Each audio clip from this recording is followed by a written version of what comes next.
प्रदोष के समय पर, उससे पहले लक्ष्मी और दरिद्रता फिर भ्रमण पर निकलती है।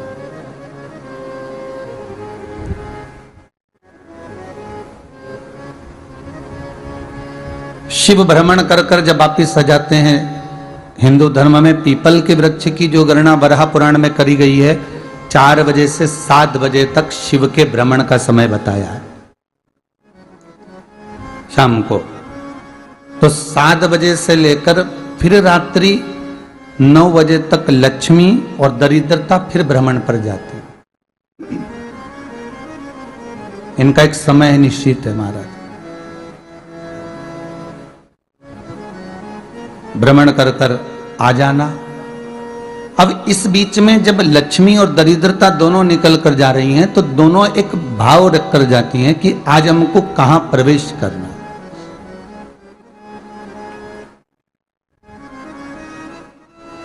आज हमें किस जगह पर प्रवेश करना है, आज हमें कहां पहुंचना है, आज हमें किस जगह जाना है। और जिस नगर में जिस मार्ग से लक्ष्मी और दरिद्रता निकल कर जाती है, ये दोनों का जब निकलना होता है, इनको स्थान दिया गया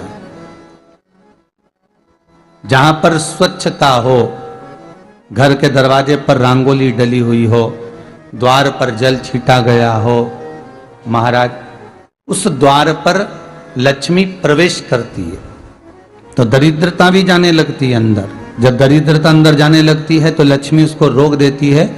पहले मैं देखकर आती हूं कि तेरे लिए स्थान है कि नहीं है, तू यहां रुक।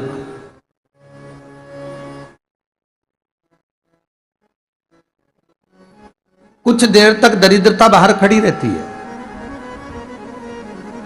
और लक्ष्मी जी की बड़ी बहन जब दरिद्रता बार बार अंदर जाने का प्रयास करती है तो लक्ष्मी जी कहती हैं, जी तू इतनी बड़ी होकर तुझे मालूम है तू तेरा सम्मान होना चाहिए, आदर होना चाहिए, और तू अंदर चली जाए और कोई तेरा सम्मान ना करे तो कितना बुरा लगेगा, इसलिए तू बाहर खड़ी रहे। मैं अभी आई।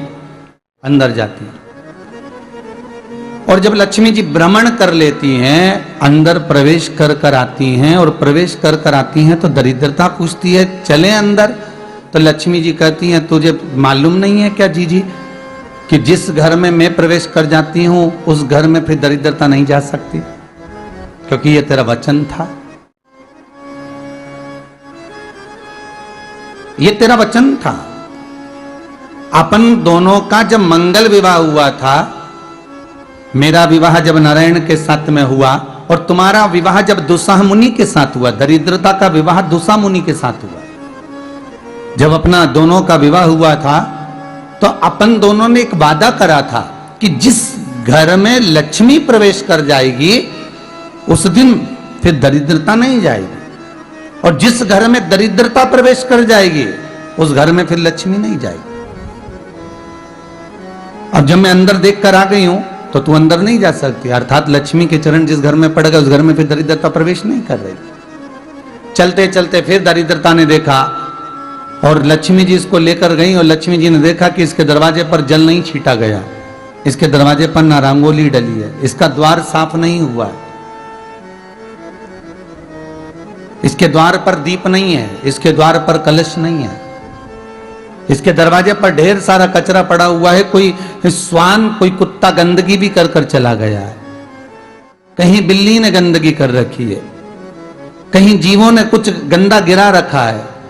तो फिर लक्ष्मी जी कहती है, जी अब मैं होकर आ गई थी ना, अब तू जा, तू होकर आ।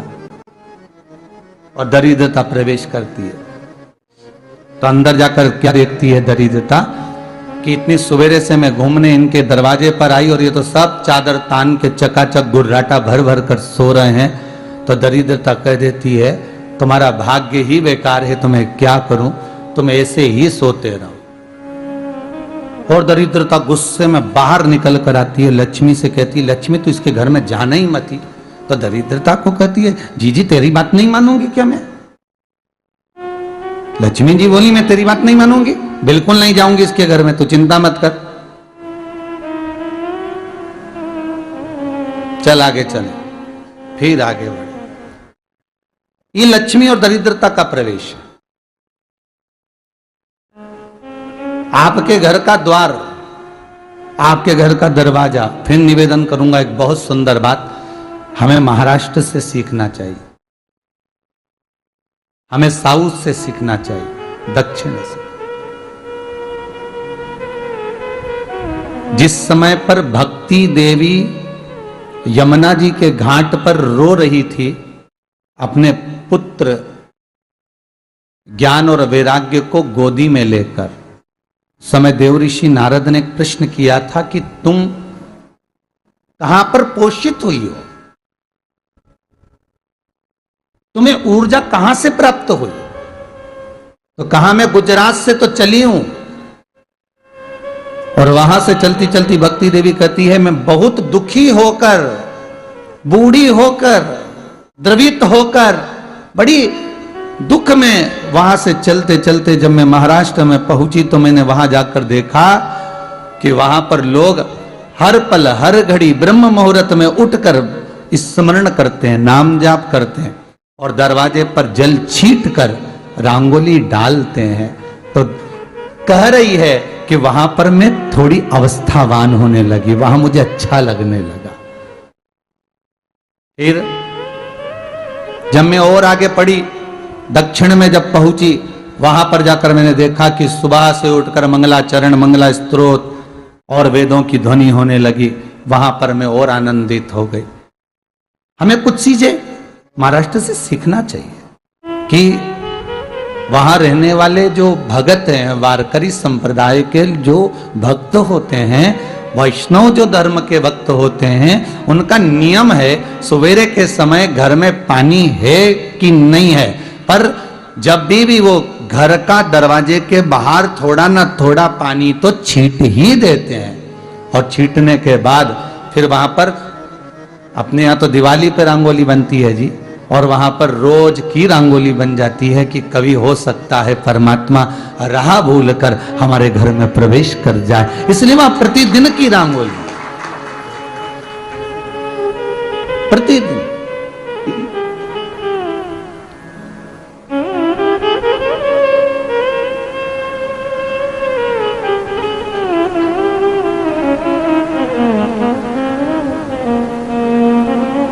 हमें सीखना चाहिए थोड़ा सा। आज के जमाने में तो बहू अपने कमरे की झाड़ू लगा ले, वो ही बहुत बड़ी बात है। हो खड़ी खड़ी बहू ये देखती रहेगी कि नौकरानी सही से झाड़ू लगा रही, वहां से लगा के लाओ, इधर से हेड के ले जाओ, वहां से कचरा सोरो, वहां से पोछा लगाओ।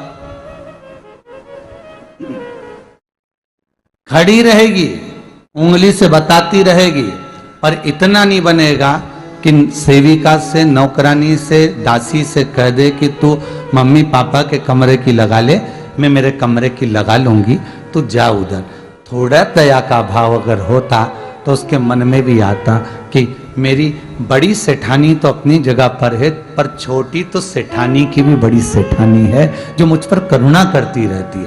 पर बड़ी तो कहे कि बेटा रहने दे, तू उधर ले जा, जब भाभी के कमरे में देख ले जा, उसके बच्चों का बड़ा फैलारा रहता ना, तू उधर देख ले जा, तो जरा उधर, मां उधर भेज रही है।